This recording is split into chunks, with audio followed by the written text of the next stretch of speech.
वंदे मातरम साथियों, स्वागत है आपका मेरे कॉलेज एजुकेशन यूट्यूब चैनल में। तो अभी तक अगर आप चैनल से नहीं जुड़े हैं तो जुड़ जाएं और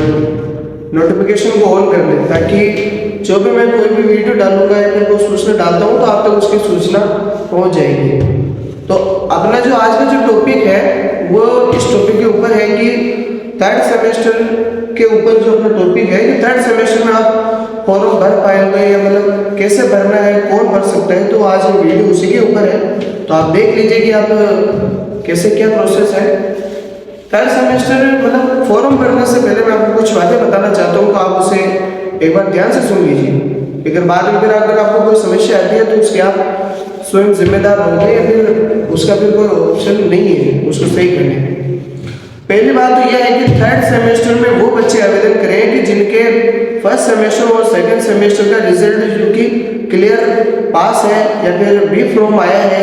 या फिर ऐसे कुछ है, तो वो बच्चे आवेदन करें। जिनके फेल लिखा है वो आवेदन नहीं करें, क्योंकि उनके वापस इस थर्ड सेमेस्टर में फॉर्म नहीं भर पाएंगे। दूसरी जो पॉइंट है अपना कि फॉर्म भरते समय आप हर बात का ध्यान रखें कि अगर आप फॉर्म भरा रहे हो तो उसमें आप हमेशा आपको विशेष चीज़ों का ध्यान रखना है कि जैसे कि आपने उसमें रोल नंबर क्या डाला है, क्या एड्रेस है, आपका नाम, पापा का नाम, अदरवाइज जो जनरल बेसिक जो डिटेल्स होती है उन्हें आप जरूर चेक करें कि कहीं मेरे कोई प्रॉब्लम तो नहीं है। और जब आप फॉर्म सबमिट करते हो तो सबमिट करने से पहले जब पैसे का चालान कटवाते हो तो उस वक्त उसको एक बार नहीं 2 बार उसको चेक कर लीजिए कि मेरे को इसमें कोई गलती तो नहीं है, फिर उसके बाद ही आप उसका चालान कटवाएं। तो और भी आगे की कुछ जो महत्वपूर्ण बातें हैं वो मैं आपको दिखाऊंगा। तो वीडियो को शुरू करते हैं। तो अपना जो मेरा टॉपिक था कि थर्ड सेमेस्टर के ऊपर था कि इसमें बच्चे कौन से आवेदन कर पाएंगे। तो आप देख लीजिए कि अपना पहला नंबर है कि रेगुलर और प्राइवेट दोनों के ऑनलाइन फॉर्म एक साथ ही भरे जाएंगे, यानी कि ई मित्र के माध्यम से। या तो रेगुलर की कोई अलग डेट नहीं आती है या फिर प्राइवेट की कोई अलग डेट नहीं होती, यानी कि रेगुलर और प्राइवेट जो दोनों थर्ड सेमेस्टर के जो दोनों बच्चे हैं वो रेगुलर और प्राइवेट दोनों एक साथ ही फॉर्म भर पाएंगे, यानी कि उनकी डेट सेम आती है। जिस दिन रेगुलर के फॉर्म चलते हैं उसी दिन ही प्राइवेट वाले के फॉर्म भी चलते हैं। तो आप इसका ध्यान रखें, कंफ्यूज ना हो कि यार मेरे कोई अलग डेट होगी या फिर उनकी अलग है, ऐसा कोई इशू नहीं है, सब सेम होती है। दूसरी बात यह है कि मैंने अभी आपको बताया है कि एक बात का अवश्य ध्यान रखें कि जिन विद्यार्थी के फर्स्ट सेमेस्टर में अगर कोई बैक है, यानी कि जो बच्चा अभी थर्ड सेमेस्टर एग्जाम फॉर्म भर रहा है, अगर उनमें से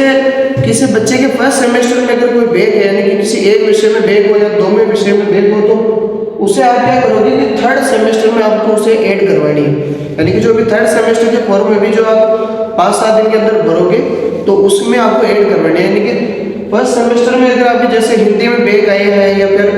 भूगोल में बैक आया है, अदरवाइज किसी भी सब्जेक्ट में अगर आपके कोई बैक आया है तो उसे आप थर्ड सेमेस्टर में ऐड करवाओगे, यानी कि उसका एग्जाम आपका थर्ड सेमेस्टर के साथ ही होगा, यानी कि फर्स्ट का थर्ड के साथ और सेकंड का फोर्थ के साथ होता है। तो आप यहाँ कंफ्यूज ना हो और एक बार फिर से सुन लीजिए कि फर्स्ट सेमेस्टर में अगर कोई बैक है तो उसे आप थर्ड सेमेस्टर में ही ऐड करवाओगे। अगर आप नहीं करवाते हो तो फिर आपका रिजल्ट बिगड़ता है, या फिर अगर परिणाम असफल आता है, 0 आता है, तो फिर उसके आप स्वयं जिम्मेदार होते हो और आपकी वो बैक क्लियर नहीं होगी।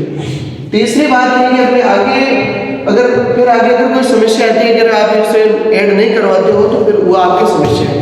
तो इन बातों का आप विशेष ध्यान रखें और इस बात का विशेष ध्यान रखें कि अगर रिजल्ट आप देख रहे हो, रिजल्ट के माध्यम से आपको फॉर्म भरवाना है ताकि आपसे कोई गलती ना हो, तो इस बात का विशेष ध्यान रखें। अब देखते हैं नेक्स्ट टॉपिक पे अपने। तो विद्यार्थी ध्यान दें आगे कि अपना जो दूसरा टॉपिक था वो इसके ऊपर है कि थर्ड सेमेस्टर में ऑनलाइन एग्जाम फॉर्म भरने के बाद उसको सही से चेक कर लेना और फिर उसके बाद ही पेमेंट चालान कटवाएं। मैंने आपको बता दिया था कि दूसरा जो पॉइंट है वो इसी ऊपर है कि जब आप ऑनलाइन ई मित्र के माध्यम से आप अक्सर फॉर्म भरवाते हो, तो ई मित्र के माध्यम से आप जो फॉर्म भरवा रहे हो उसमें आप देख लो कि यार फॉर्म भरते समय अगर कहीं रोल नंबर वगैरह या फिर XYZ आप कुछ भी अदरवाइज उसकी पूरी डिटेल्स चेक करें और उसको एक बार आप खुद स्वयं वेरीफाई करें कि यार मैंने वहाँ पे कोई अगर गलती ना की, जैसे कहीं नाम में पापा के नाम, मम्मी का नाम, सेकंड मार्कशीट में रोल नंबर और टोटल पूर्णांक उसमें से आए कितने। तीसरा जो पॉइंट है अपना कि टोटल पूर्णांक के समय यानी कि आपके जो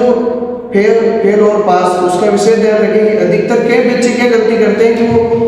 क्लास में होते तो पास है, लेकिन एग्जाम फॉर्म जब भराते हैं तो नंबर भी सेम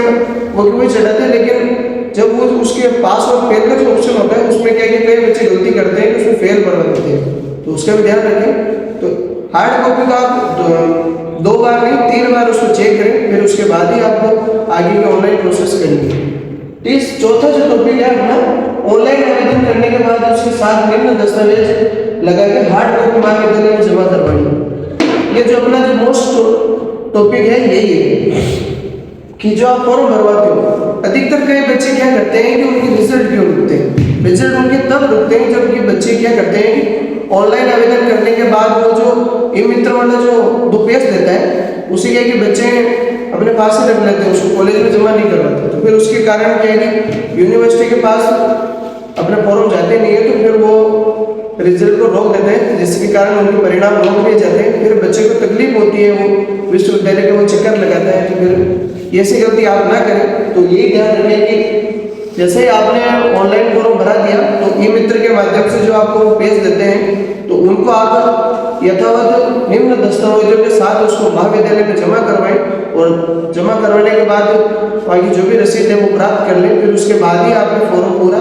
सबमिट माना जाता है। तो दस्तावेज क्या है तो वो आप एक बार चेक कर लीजिए।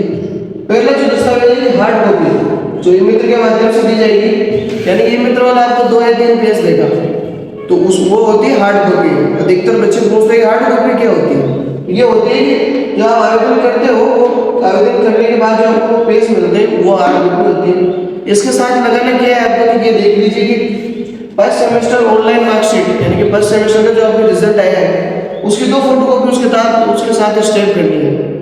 दूसरा ये हो गया अपनी दूसरा दस्तावेज है। तीसरा जो है कि सेकेंड सेमेस्टर की भी जो ऑनलाइन मार्कशीट आई है वो भी वही है, तो इसको भी आप उसके 2 फोटोकॉपी करवा के उसके साथ स्टैम्प कर दीजिए। चौथा जो पॉइंट है अपने कि एबीसी कार्ड की 1 फोटोकॉपी, चाहे बच्चा रेगुलर हो चाहे प्राइवेट हो। एक बात का विशेष ध्यान रखें कि अगर एबीसी कार्ड की फोटोकॉपी अगर आप नहीं लगवा रहे हो तो फिर आपको समस्या है, क्योंकि आपको लगवानी है। एबीसी कार्ड से विद्यार्थी का पूरा अब तक का डेटा जो होता है वो एबीसी कार्ड के नंबर में होता है, तो आप इसका ध्यान रखें। कई अधिकतर बच्चे गलती करते हैं एबीसी कार्ड की फोटोकॉपी नहीं देते, तो फिर उनको समस्या आ जाएगी, तो फिर बाद में उनको तकलीफ होगी। और आधार कार्ड की 1 फोटोकॉपी ये आपको उसके साथ लगानी है। तो निम्न बातों का आप ये विशेष ध्यान रखें, और ये सारे प्रोसेस होने के बाद और ये निम्न दस्तावेज आपके एक साथ होने के बाद उसको महाविद्यालय में जमा करवाएं। और जमा करवाएंगे कि जब फॉर्म उसकी तारीख क्या होती है मैं आपको बताता हूँ कि जब ऑनलाइन आवेदन प्रक्रिया जब शुरू होती है तो उसके अगले दिन ही जमा करने की प्रोसेस शुरू हो जाती है। यानी कि आज जैसे आज के दिनांक में अगर फॉर्म चालू हुए हैं तो आज से ही अगले दिन से हार्ड कॉपी कॉलेज में जमा होना शुरू हो जाती है, तो उसका भी ध्यान रखें। तो आप जैसे आपने अगर आवेदन कर दिया है, फॉर्म भर दिया है, तो उसको आप यथावत समय पूर्व उसको महाविद्यालय में जमा करवाएं, फिर उसके बाद आप वहाँ से रसीद प्राप्त कर लें। इसके बाद आपको कोई समस्या नहीं है कि ना आपको कोई परिणाम रुकेगा, ना आपको कोई दिक्कत आएगी, या फिर अदरवाइज आपको कोई समस्या नहीं होगी।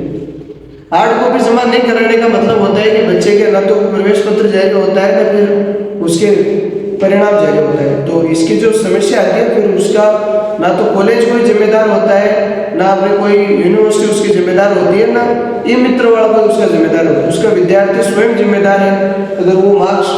हार्ड कॉपी कॉलेज में जमा नहीं करवाता है तो फिर उसकी समस्या वही आएगी, तो आप इसका ध्यान रखिए विशेष। और ये जो प्रोसेस है इसके अकॉर्डिंग ही आपको इसका काम करवाना है। धन्यवाद।